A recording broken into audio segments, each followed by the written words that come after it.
Yeah, Good sorry. afternoon. Yeah, sorry for coming late a bit. Yeah. No worries. Good Hello, afternoon. everyone. Everybody.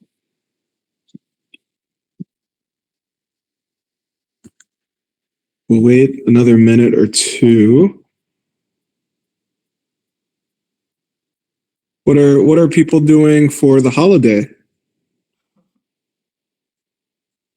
I just have a day off from today, so have not got planned yet. I'm going to the Bay Area to meet some of my undergrad friends. I'm excited. Um, not going to the Bay Area. Still having undergrad friends. Wow. I'm kidding. No, I like being in California, so I'm excited to go back. Nice. What is your undergrad school, Vasudha? I'm at UCLA. UCLA. Okay. Yeah.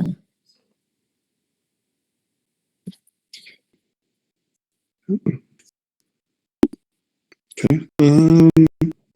Maybe we can go ahead and get started. Yeah, I'm sure others will join. So today I wanted to spend the first part walking through projects. But then second part I wanted to spend on AI. Because I keep saying we're going to talk about it, but then we never get to talking about it. So we are 100% talking about AI today. Some of which may come from some of the earlier reports that I'd shared with you guys, like way at the beginning of the semester. But then there's a couple of other more recent reports that I think could be just interesting to chat about. I'm curious on your all's opinions. So maybe to start, let's talk projects. You've been working on the compensation. Maybe just high level, how is it coming? Is it manageable? Are there things you can't find? Is it like tell me your thoughts. I think Sun had already finished Fund 2. I finished Fund 3 as well. There were a couple companies that had no data at all. Like Lineage was one of them, but I know like they're sort of part of Fund 3, but they're basically part of Fund 4. So I don't think we have all their data yet. But I think it's looking pretty good in terms of the funds. We can go back to Fund 1, Daniel, if you want, but depends on what analysis you want from us. Well, maybe this is okay for now. So based on the information that was available, maybe let me ask you, did you expect this much information? Is it less information than you expected?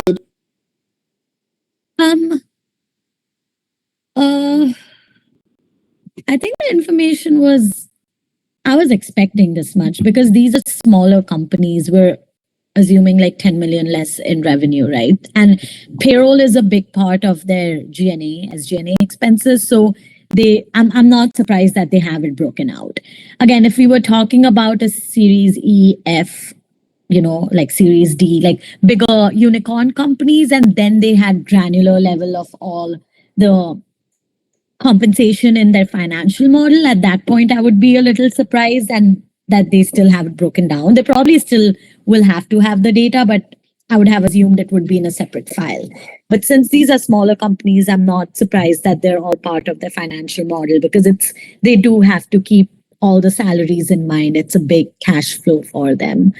The other thing I was sort of surprised is how low the CEO salary is. Like, I know that they do get a big, like they basically own majority of their company and whatnot, but I'm still surprised that these are very accomplished individuals starting their companies and they are okay living and running their households, families with just $100,000 to $150,000 in salary. Um, yeah. Yeah, I mean, you know, we discussed it a little bit last week, but this is there's not really an obvious answer to what a CEO should be paid, right? There's some sort of spectrum of it needs to be fair, yet we don't want to give them too much, because if they're already living a lavish life, then maybe they're not going to work as hard on the business, right? But then at the same time, who am I to say how much this person should get paid? Yeah. I think it's more like just surprised that how passionate these guys are, because if they probably go out into corporate America, they can probably make $250,000 because of all the experience they have, the skill sets they have. If they join as a VP in a bigger company, they'll still get stock, I'm assuming, if it's a public company. So it's more about the passion that they have, which is really great, that they're committed to their company to even take a lower salary but continue working and growing. I know in the end, if it works out, the payoffs would be great. Well, I would say less passion, though some are very passionate. More conviction in their company's ability to execute. Right. So just as like I'm sure you both negotiated for your job, your whatever your salary is going to be or was in the past, right? They gave you an offer and then you negotiate. And oftentimes it's some combination of cash and stock and maybe some other things, more time off, some bonus money. I don't know. Right. We don't have bonus at co-founders. So I don't know about that stuff. But with that, there's a spectrum, right? And because we just actually did this recently with the head of sales that we're going to be bringing on at Clockout. He came to us and he basically said, well, I'm going to be head of sales. And what I would like is like $400,000 salary and like 7% of the business. What? That's what I thought the numbers would be, honestly. Like when I think about head of sales and like chief revenue officer, like I really thought it would be between 250 to 400, but I also get like these are smaller companies and it's not feasible. That's right. Well, for a company that's only raising $2 million, right? Giving you 400K over 2 years, you take almost half of the money. And hey, if you are that good that you're going to bring in revenue several times that, then maybe that makes sense. But most of the time it doesn't. And so the way that we tend to negotiate with people is, hey, there's two ways we can do this. We generally have an idea of what we would want to pay for the role. And we have an idea of how much cash it should be and how much stock it should be. And as we give you more cash, the amount of stock goes down. Now, for certain roles, the less stock you take, the more concerned we get. CEO, chief revenue officer, like head of sales. Those are two where you should be so bullish on your ability to keep increasing the value of the company. You should want to take more stock. Right. And so there's like, CTOs oftentimes are pretty conservative. We generally expect the CEO or head of sales to be the most aggressive with regard to how much stock they will take. And in a negotiation, if somebody comes to us and says, hey, I actually don't want any stock, they're probably not the right person for us.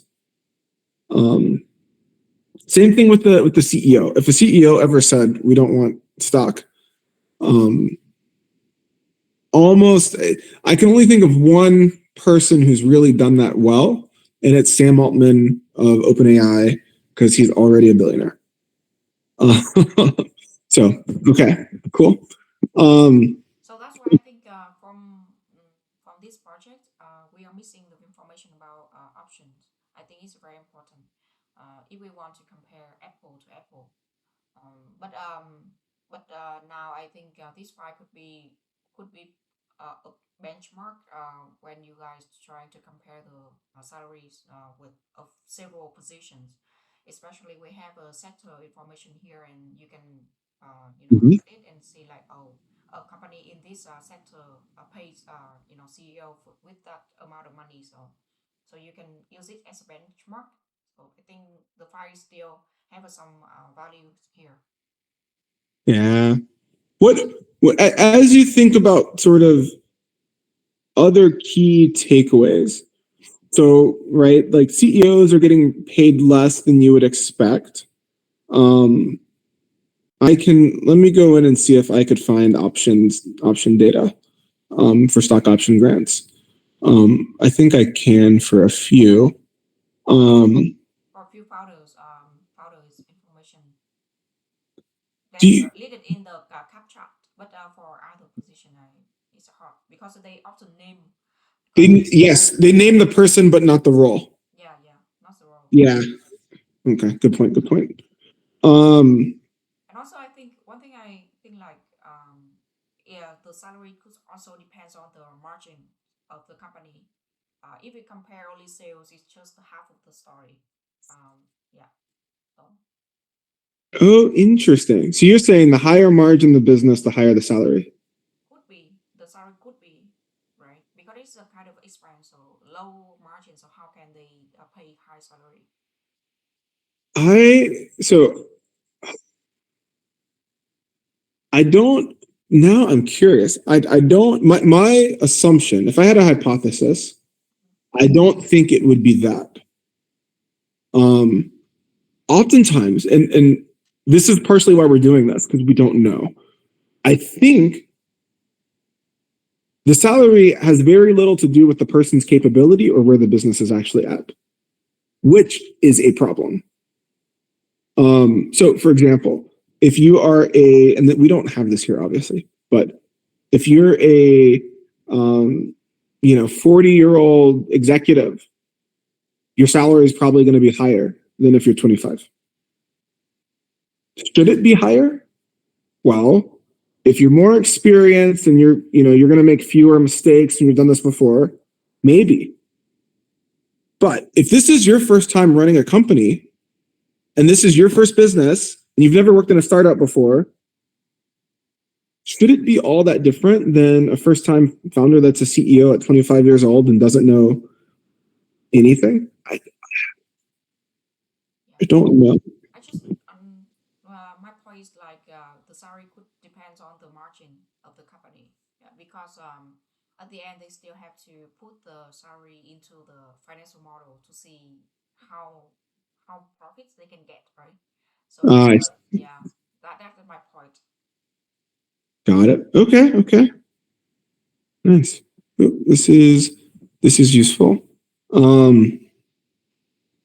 Okay. Let me play around with it this week and I'll see if I could add, if I could find an easy way to figure out options for sort of each associated role. And then I'll see if I can create a really good sort of layover for like the best way to show this benchmark data on a per role basis, right? So if we say, so that if Toby comes to us and says, hey, what should we pay a COO, right? I would like to be able to get him an answer, but I want to figure out a simple way to leverage the data to do that. If that's the case, then I don't know if we really need to worry about the RSUs because it gets so nuanced when it comes to options. It depends on the dilution. It depends on how much the founders, how much co-founders capital is willing to give to the employees.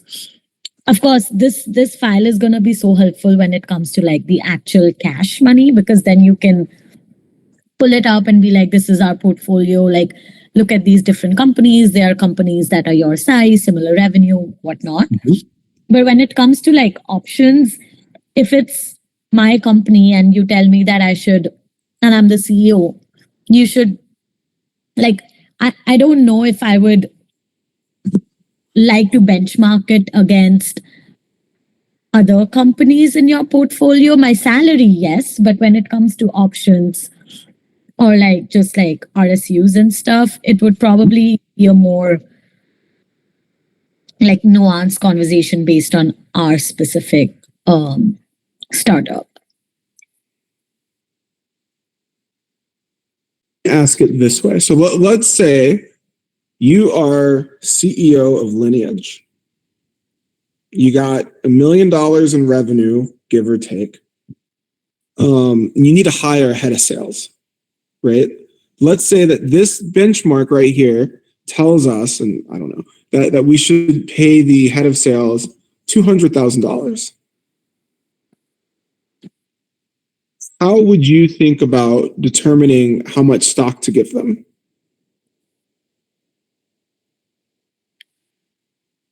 I think it would depend on like the total amount we have saved for RSUs, right? Because as a VC, I'm sure you guys remove the option pool pre-money so that post-money your dilution is not as high, right? You're not trying to make option pools post-money.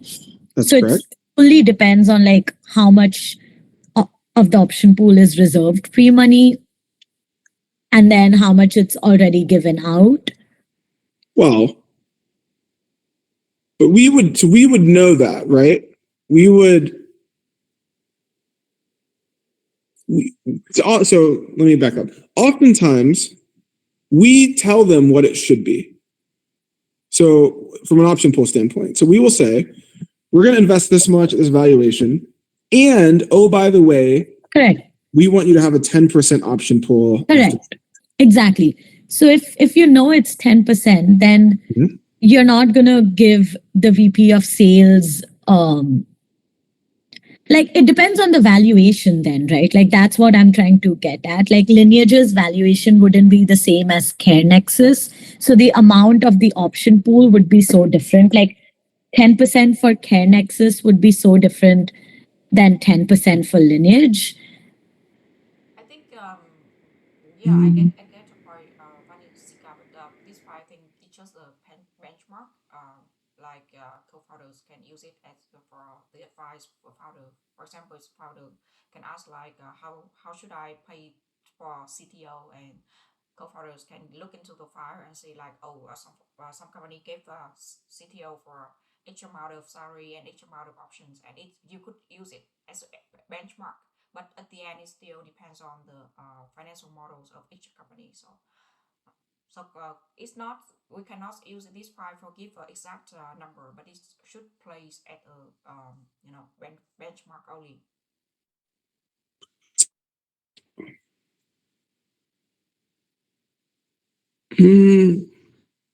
I'd say like sort of. So from a benchmarking standpoint, I think there's two ways to think about this. What is the standard median person in this type of role being paid? And like we don't have enough data to be like vertical specific, but generally in the Southeast, this is what this person's being paid. This much cash and this much stock. I think having stock would be useful for negotiation. So having an idea of what everybody else is being paid matters because those are the other types of offers they're getting. You want to give a competitive offer. So part of it is winning the person. The other part is negotiating the right mix. So because we actually had an incident, not an incident, we had for Tidu, we were about to hire a head of sales. And he was like super experienced, like the perfect person. But then he said he wanted like 300K and 15% of the business. 15%. We at the time owned like 17. The CEO, because of a number of things that we don't have to go over right now, owned like 25. This guy came in and said he wants 15. Right? That's that's a non-starter, right? But it was incumbent upon us to go back with a counteroffer and say, like, actually, for this role, this is typically what people get paid. If you are so good, right, we're happy to give you more stock than what that benchmark is. But it was important for us to know what the benchmark was. Does that make sense? And we did not have a benchmark, and so I think the CEO made something up, which is partially why I think Toby was thinking about this. So I don't think we can exclude stock as a metric that we track. And when I think about stock, I think about it less of like literal RSUs, but more as percentage of ownership in the company fully diluted. So like fully diluted ownership. So the typical stock pool after a seed or Series A round is like 10%. 15% is also normal. Super early on, maybe it's even 20% if you're going to have to hire a lot of people. And the typical rule of thumb is the first 10 employees are probably going to take that first 10% of the company. Right? Which means that employee number 1 may have more than 1%, but employee number 10 is going to have less. I understood, Daniel. Where I was getting stuck at was I wasn't thinking of it as a percent of the company. But if you're looking at it as a percent of a company, then it makes sense. That's why I was trying to bring the whole valuation point, because I was thinking of in dollar amounts. Like, how can you give, like, yes, because every company has a different number of shares based on exactly shares outstanding. Each share is different, and like the few contracts that we saw, they mostly had the shares numbers instead of like ownership number. But it makes complete sense to have it in ownership sense. Like that makes complete sense. Got it. Okay. Very cool. For the startup, like a SaaS company, it's kind of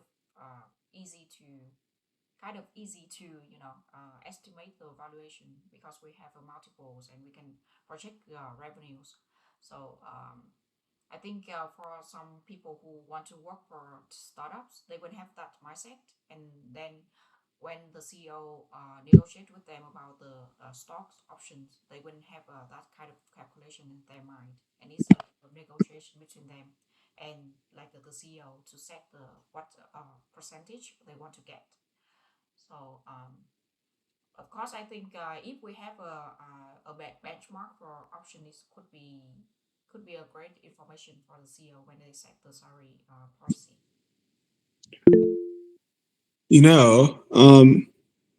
Okay. I would say, son, you are right. That's how it should work. In practice, it doesn't work like that, because most of the time employees don't really understand how they should think about their stock. So with private companies, right? Like let's say Amazon, you have a very clear stock price, right? So I have 10 shares times $1,000 stock price. I have $10,000 or $100,000 or 10,000, whatever it is. There's very clear understanding of what that value is. When it comes to startup stock, like shares, oftentimes it is very unclear what the true value of the per share value is. And it's unclear how it will dilute over time. As the company gets more valuable, your small percentage gets smaller and smaller. The other thing that we're starting to see more of, there's two things here. One is with AI, these big, think like OpenAI. They are diluting stock up to 10% a year because of how much new stock they're giving out to employees, right? So their stock option pool isn't traditional 10 or 20%, right? Theirs is like 30, 40, 50% because they have to pay so much to bring these new people in. And we're seeing that the calculation people made for what they thought their stock would be worth is actually many times less than it ultimately has ended up being. Now, are they still rich? Yeah, you got OpenAI stock super early. You're still rich. You're just not as rich, right? Which is, a problem to have. The other thing that happens is that unfortunately people don't understand the value of their stock when things aren't going well. So many of these big growth stage companies, people like to go to because they're steady, they're growing, they're gonna, they just raised a big Series C from a relevant investor. And what we're finding is sometimes they grow too fast. And they grew so fast, they just couldn't keep up. They put a bad product out, bad customer service. Next thing you know, they had churn, revenue went down. And ultimately that leads to layoffs. So I now have, 0.5% of the company in stock and I got laid off. What do I do? How do I think about the value of it? And oftentimes, and so generally what you have to do in order to get it is you have to pay to buy the stock, right? It's an option. You have an option to buy the stock option, right? So the way it works is if I want to, I have a right to buy the stock at a certain price. It may be $1 a share. It may be $10. It's, normally cheaper than it actually is. People don't take it, or they don't have the money to take it, or they don't consider that piece. And actually end up leaving a lot of money on the table. So it's not really a VC problem, because I don't care if somebody takes stock if they're leaving the company or not. But from an employee standpoint, it actually gets pretty unfair with how unclear the value of their shares are. I'll give you one more example. Element, right? They sold for $225 million or whatever, almost a year ago. They had a head of sales. He had like 3 or 4% of the company, right? So he could have left with, if he had kept his shares, he would have gotten 10 to 15 million or something like that, which is 10 to 15 million dollars. Like if I got 10 to 15 million dollars, you would not hear from me again. Okay. So he would have, that was the value, but he ended up getting fired a few months before the sale. He wasn't bad. He wasn't great. And he did not recognize how valuable his shares were. What he did when he left was he said, hey, I don't really want to, I feel like, this is my opinion. He was overspending in his personal life. And he said, I don't want to spend the money to buy these shares in full, but I don't want to let them go away. So he sold them to other investors for like half the price. Not even half the price, like a few $100,000. Okay. Right? Yeah. He's the head of sales. They end up I'm just like, you couldn't wait 6 months to then just be rich and not have to. So my point is, it's way more complicated than you would expect. And but okay, this is helpful.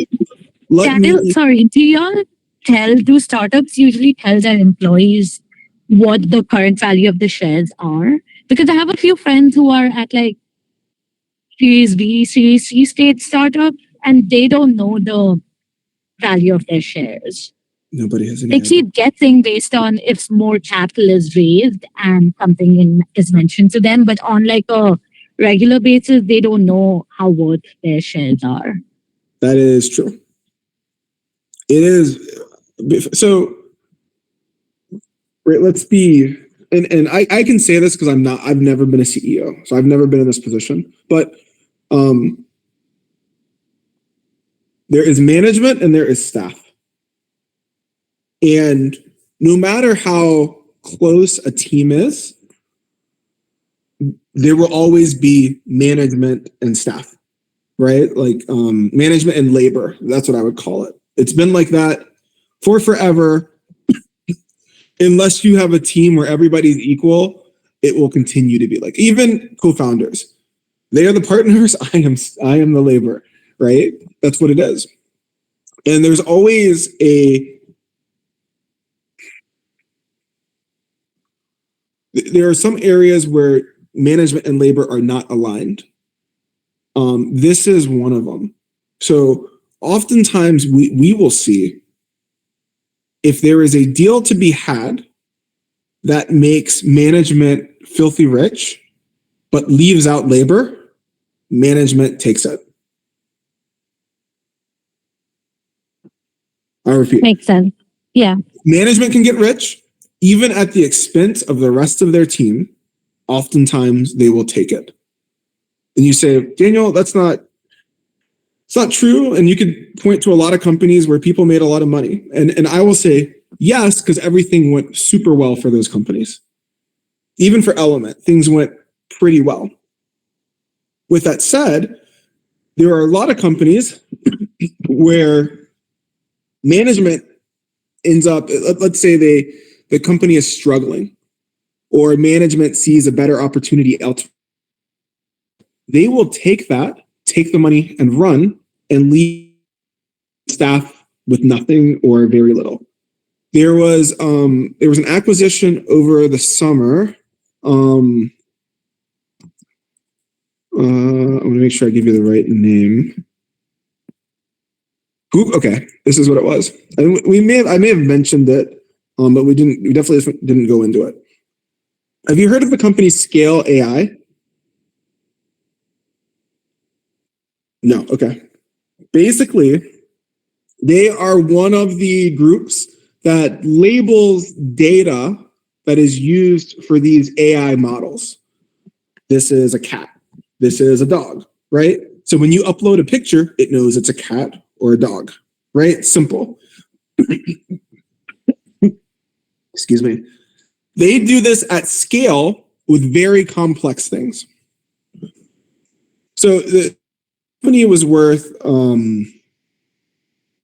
want to say a few billion. They had really strong backers, and Google came in, or is Meta. It was Meta. It was Facebook. It was Zuckerberg. Zuckerberg came in, talked to their CEO, and said, "Hey, I'm starting up this new AI team within Facebook, Meta.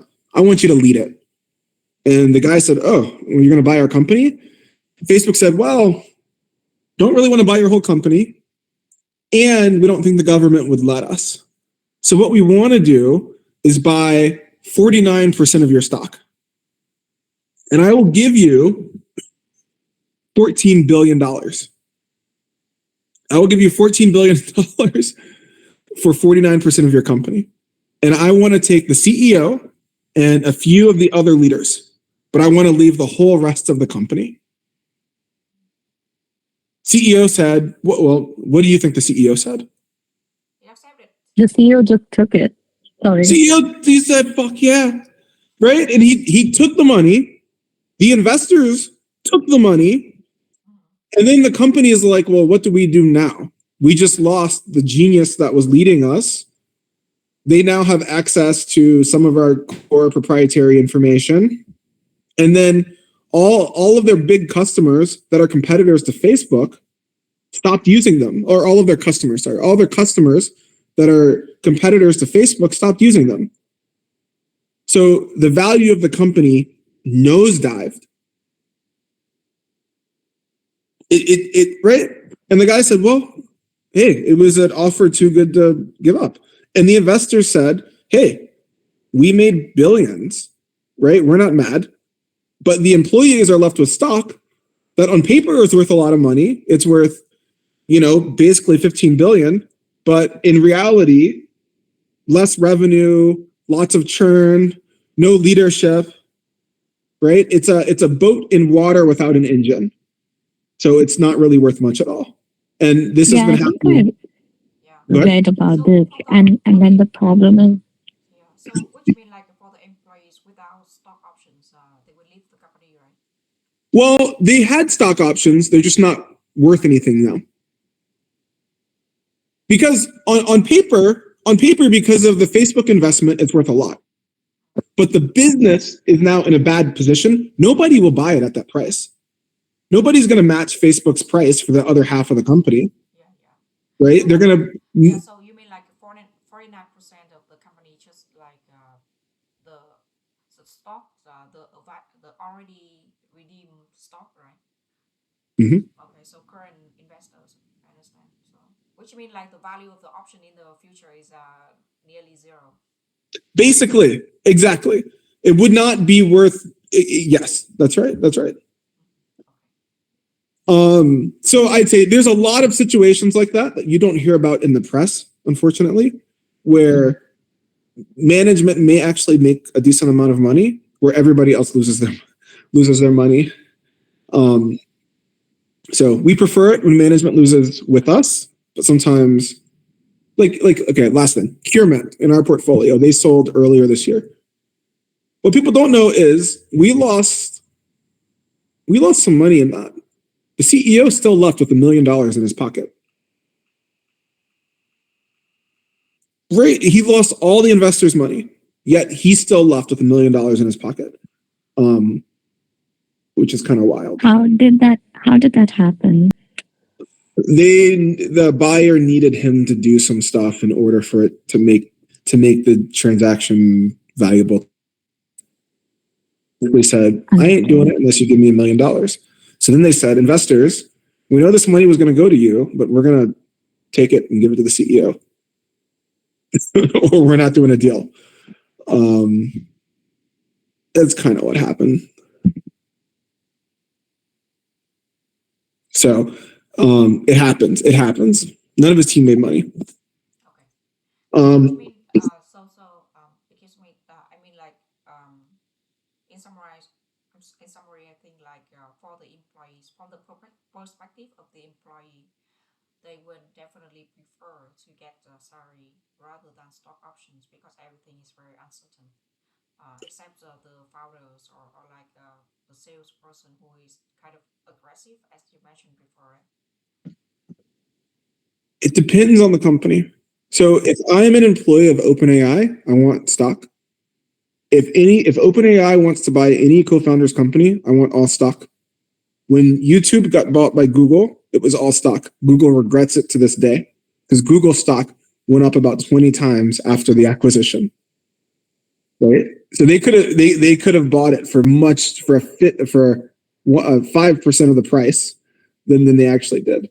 But there are other companies where I'd say stock, or I don't want to risk it. And so it very much depends on the company and their growth trajectory and the leadership.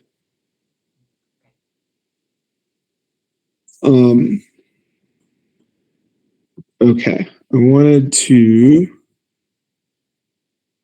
share my screen.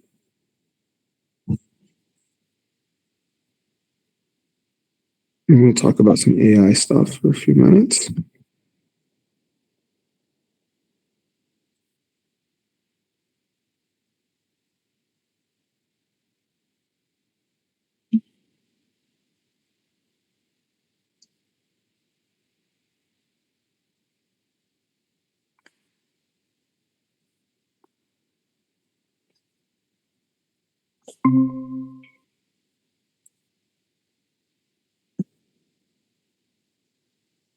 Okay, so this is a report from over the summer from a growth stage firm called Iconic. I don't know if I shared this with you guys earlier this year.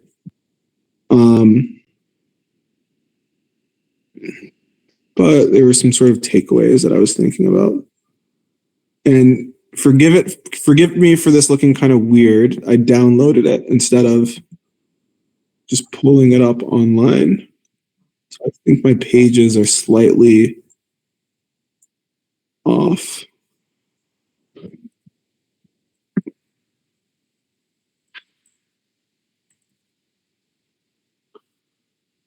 Yeah. So as we are thinking about new investments, actually, okay, we'll just leave it like this. Okay. Can you see my screen? Yeah. I'll try to make this a little bit wider. Okay. You don't have to read everything, and it looks kind of funky because I downloaded it. But some of the things that I've been thinking about lately,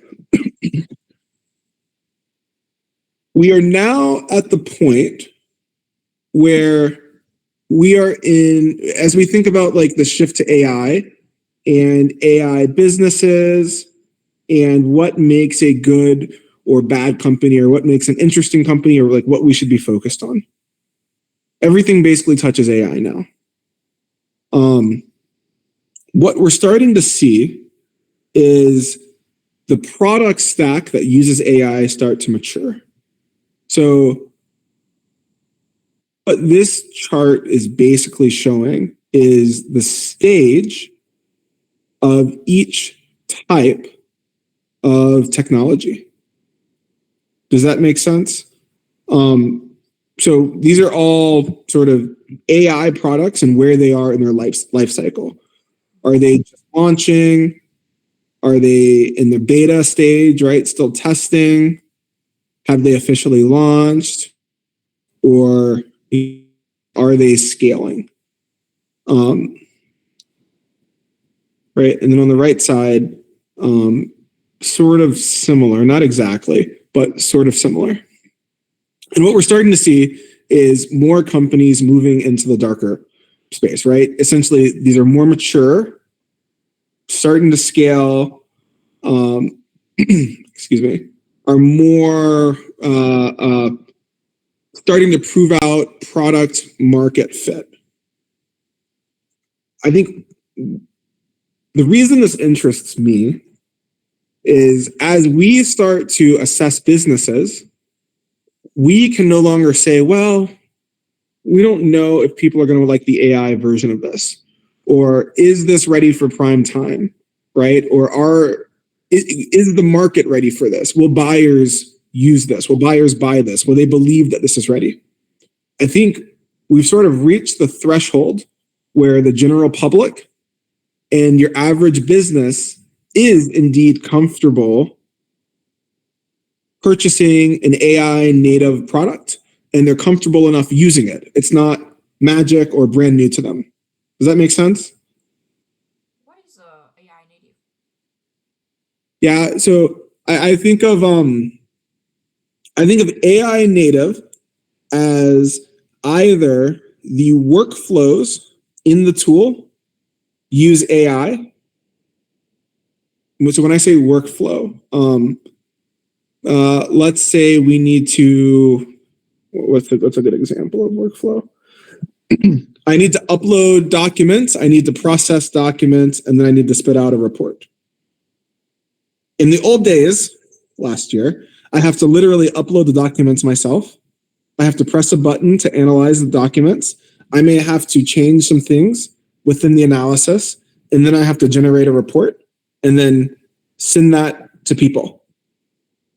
Now I can say, I want to have an agent that does that whole process for me. I just need to tell it what the document should be and when to start. Does that make sense? So like AI native is the product intrinsically leverages AI in either its internal use cases to do work or its external outputs as a product. I think the definition for me is not really clear because when you compare with like AI enable, right?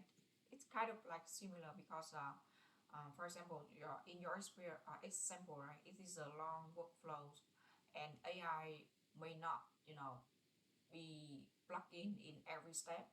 Maybe in a Mhm. few steps of it. So how we can differentiate between AI native and AI enabled? So I would say most traditional SaaS companies that now use AI are AI enabled. Some workflows are enabled with AI, but it's not doing everything for you. Does that make sense? Yeah. I would put that squarely in the enabled versus if I have an agentic platform or an AI native platform, it's doing the whole workflow for me, maybe not even with a human in the loop, right?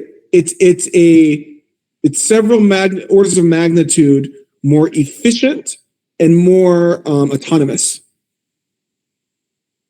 right? Yeah, one example of AI native I could think of is like a ChatGPT, because for a person, an user just need to prompt it, right? Prompt the Mm-hmm. sentence, and then ChatGPT will, like response 100% by AI. So what is the example that I could think of? What is for another example if you're a bit confused? So I would think of AI. Let's say we're doing a marketing platform. Okay, you are the head of marketing for for Co-Founders Capital. You write blogs, you write case studies, you send out social media, right? You do a lot. So as a normal SaaS tool, the older tools, I would write the blog myself. I would upload it, and then I would use maybe a tool to distribute it to many different places, right? Super simple.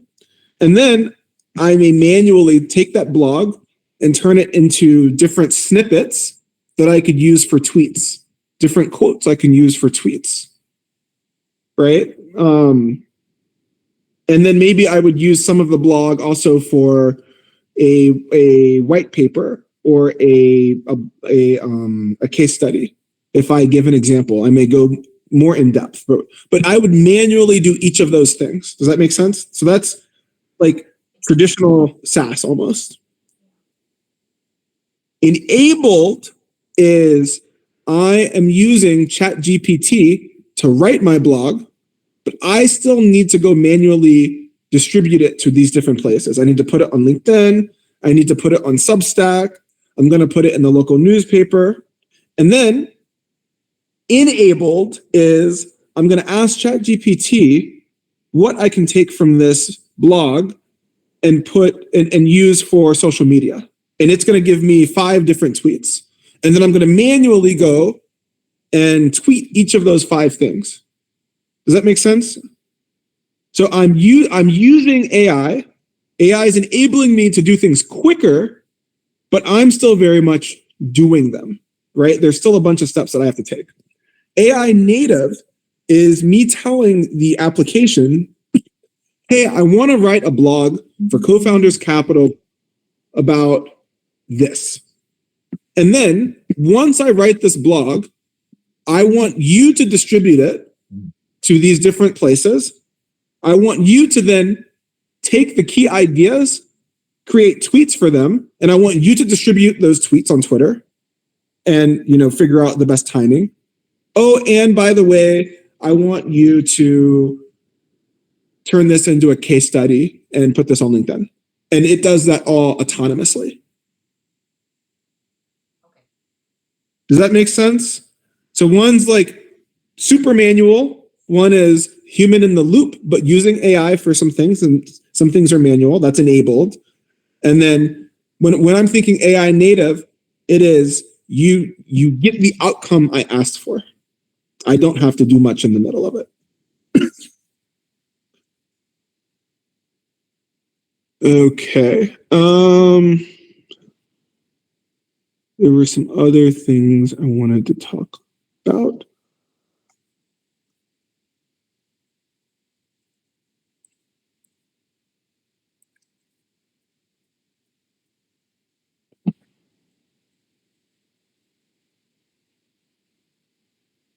Okay.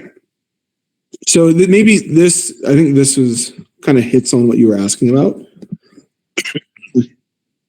So agentic workflows and the application layer are the most common types of products being built across AI native and AI enabled companies, right? And they say 80% of AI native companies are currently building agentic workflows. This is exactly what I mean. Building the entire workflow to occur with me simply saying, do it, and then it completes until there's an outcome. Does that make sense? Why does this matter?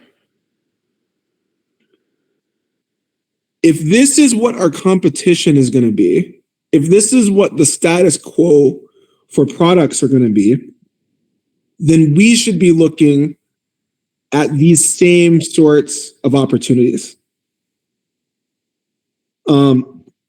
Excuse me. Now, this survey was given to growth stage companies, and so what you're seeing is sort of the difference in how many are doing AI native products versus how many of the same group are doing AI enabled. And there's a clear push to the more native type of products or workflows or platforms. And so from a investor standpoint, that tells me, as I'm looking for companies, not that I should avoid AI enabled companies, but it's highly likely that I could find a similar company that has a fully autonomous or automated workflow. And that's what I should be looking for. Does that make sense?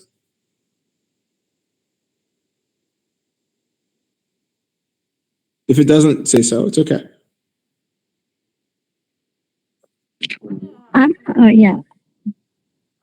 Go ahead, Sani. Yeah.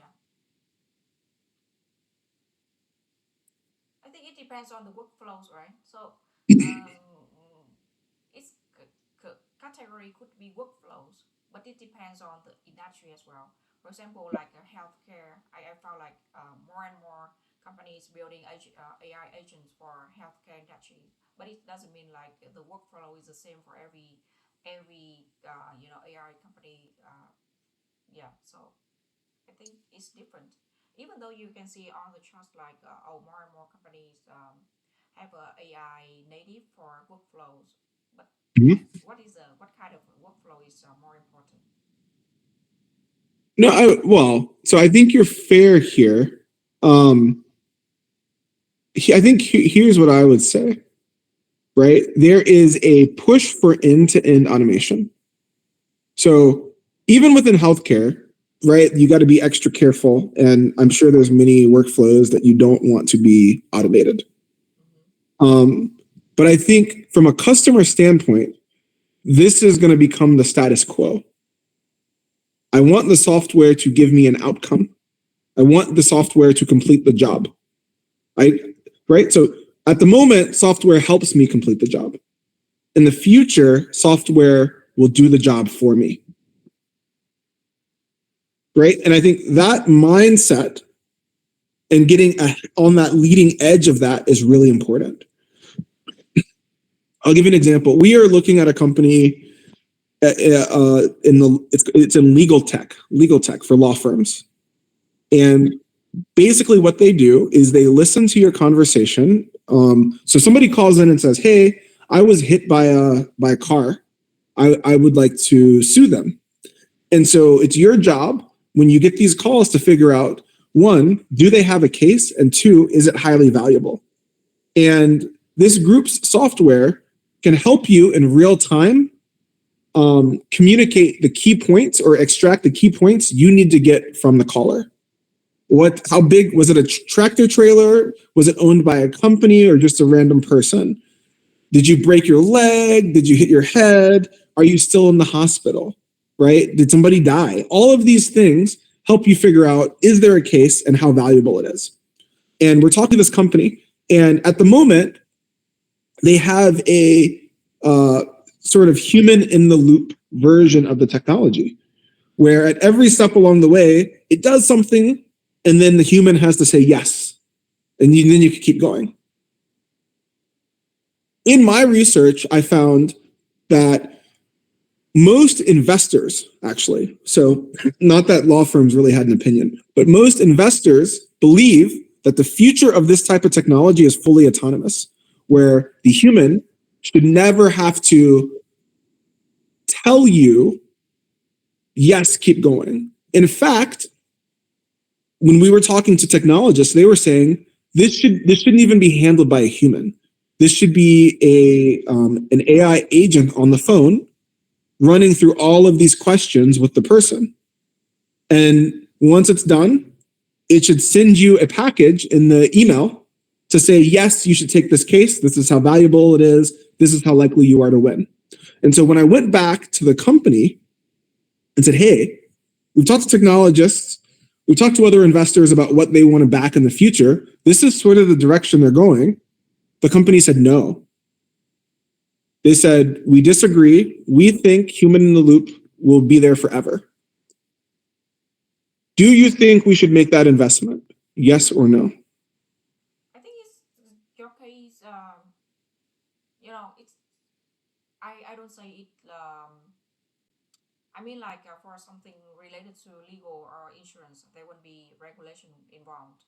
Even some people trying to make it 100% automatically, right? Automatic, but regulation would not allow them to do so. A person can be join the workflow and make the judgment. So at the end, who would be some person who take responsibility. So, yes and no. What you said is correct when it comes to filing, like actual court, right? I go to court. I need somebody to argue on my behalf. If something goes wrong, I need to hold a person liable. Yes, there will be regulations around that. But we are talking about the sales aspect of the law of bringing in new customers, right? Customer acquisition. There's unlikely to be regulation around that. There could be, but we think it's unlikely. And in fact, there's an argument to be made if you start doing it now and make it the standard, it probably won't be regulated. Think like how Uber beat regulation throughout the world. Because they were early, they became the status quo, right? And so then when regulators tried to come in, they were able to argue, hey, we have data on this working, how it's beneficial, so on and so forth. It's sort of worth the risk of potential regulation if you could get in early. I think my point here is, had there not been a clear view by our team of what the future would be in that space, or at least what people working in that space think it will be, and what later stage investors are willing to back, we may have made this investment and then quickly found out we couldn't get very far with it. We wouldn't be able to raise more money, and that new, more futuristic products or more efficient products would hit the market that were better than ours.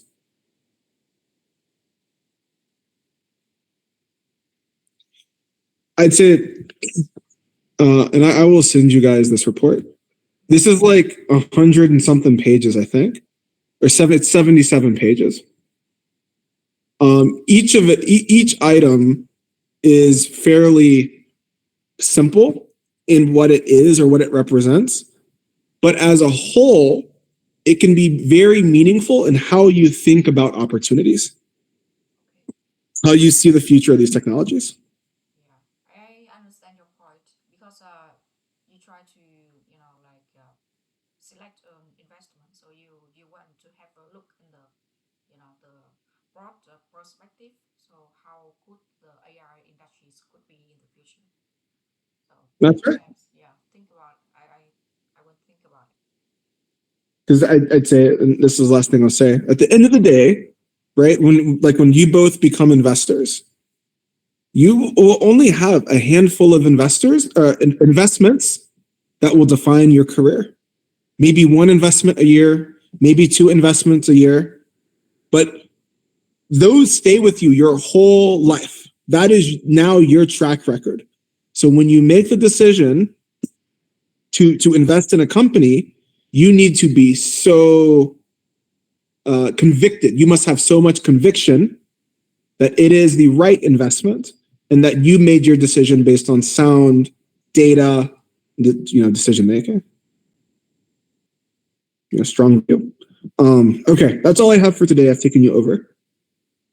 Thank you, Daniel. So, yeah, good talking to you both.